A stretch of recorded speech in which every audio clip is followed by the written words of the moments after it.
গুরু পূর্ণিমা উপলক্ষে বেনারস থেকে শুরু পবিত্র কলস যাত্রা পৌঁছল দুর্গাপুরে। গুরু পূর্ণিমার পবিত্র শুভক্ষণে বেনারস থেকে শুরু হওয়া পবিত্র কলস যাত্রার তৃতীয় দিনে শোভাযাত্রা পৌঁছল দুর্গাপুরের গান্ধী মোড়ে। ঐতিহাসিক ও ধর্মীয় এই যাত্রাকে স্বাগত জানাতে সেখানে জড়ো হন বহু বিজেপি কর্মী, সমর্থক ও সাধারণ ভক্ত। শোভাযাত্রাকে বরণ করে নিতে উপস্থিত ছিলেন দুর্গাপুর পূর্বের বিধায়ক চন্দ্রশেখর বন্দ্যোপাধ্যায় এবং গৌলসী বিধানসভার বিধায়ক রাজু পাত্র। তারা যাত্রায় অংশগ্রহণকারী ভক্তদের শুভেচ্ছা জানান এবং কলস যাত্রাকে স্বাগত জানান। পবিত্র কলস যাত্রাকে ঘিরে গান্ধী মোড় এলাকায় উৎসবমুখর পরিবেশের সৃষ্টি হয়। ভক্ত ও সমর্থকদের মধ্যে ছিল ব্যাপক উৎসাহ উদ্দীপনা। ধর্মীয় আবহে মুখরিত হয়ে ওঠে গোটা এলাকা। আয়োজকদের পক্ষ থেকে জানানো হয়েছে, বেনারস থেকে শুরু হওয়া এই পবিত্র কলস যাত্রার গন্তব্য কলকাতা। বিভিন্ন জেলা অতিক্রম করে যাত্রাটি নির্ধারিত সূচি অনুযায়ী কলকাতায় পৌঁছবে। জানেন যে পশ্চিমবঙ্গে ভারতীয় জনতা পার্টি সরকার আসার পর পশ্চিমবঙ্গে সাধারণ মানুষ, বিশেষ করে হিন্দুদের যে আবেগ, সে আবেগ আজকে আমরা ধরে রাখতে পারছি না। গতকাল আমাদের কলস যাত্রা বেনারস থেকে শুরু হয়েছে, আজ পশ্চিমবঙ্গে ঢুকে গেছে। আর কিছুক্ষণের মধ্যে আমাদের বর্ধমান, দুর্গাপুর জেলায় কিছুক্ষণের মধ্যে আসবেন। তার জন্য আমাদের হিন্দুরা প্রচুর উচ্ছ্বাস। এখানেই বোঝা যাচ্ছে যে হিন্দু হিন্দু ভাই ভাই, হিন্দু হিন্দু ভাই ভাই, ভারত মাতা কি জয়। কলস যাত্রা বেনারস থেকে শুরু হয়েছে, রাস্তায় আছে, এখন এই রাস্তার উপর দিয়ে যাবে, কলকাতা যাবে। এই বিষয়টা নিয়ে কি বলছেন? আমাদের পূর্ণ আস্থার জায়গা কাশী বিশ্বনাথ বেনারস থেকে পণ্ডিত রবিদাসজির বিচারধারা আর আদি সমস্ত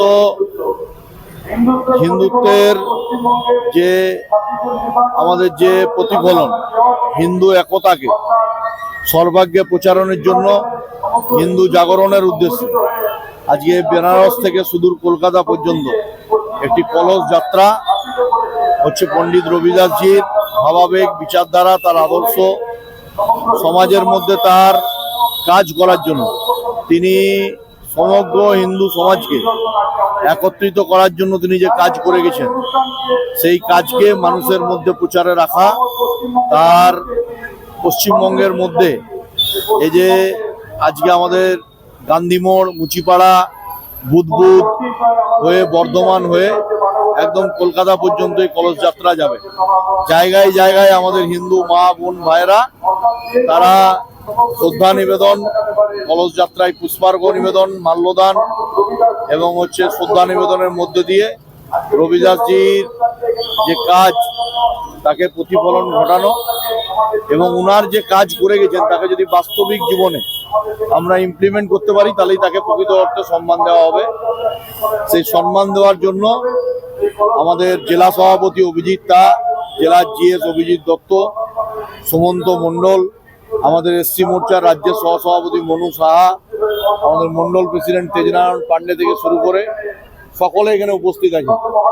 আর সেই মুচিপাড়ায় আমাদের মণ্ডল প্রেসিডেন্ট বুদ্ধদেব মণ্ডলরা আছেন, তরুণ দাসরা আছেন, জয়দেব সরকার জেলা সম্পাদকরা আছেন। সকলে মিলেই কার্যক্রমকে আজকে একটা রূপ দেওয়া হয়েছে এবং বাংলার যারা হিন্দু মা ভাই বোন আছেন তাদেরকেও আমরা নতমস্তকে প্রণাম জানাই। তারা বাংলায় এবার হিন্দুরা একত্রিতভাবে 207 জন হিন্দু বিধায়ককে নির্বাচিত করে পশ্চিমবঙ্গ বিধানসভায় যাওয়ার ছাড়পত্র দিয়েছেন।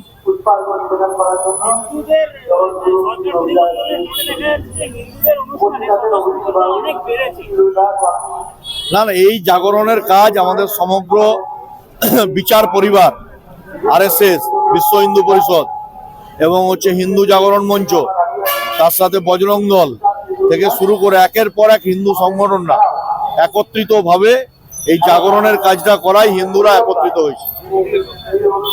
ব্যুরো রিপোর্ট, নিউজ বঙ্গ লেখনী।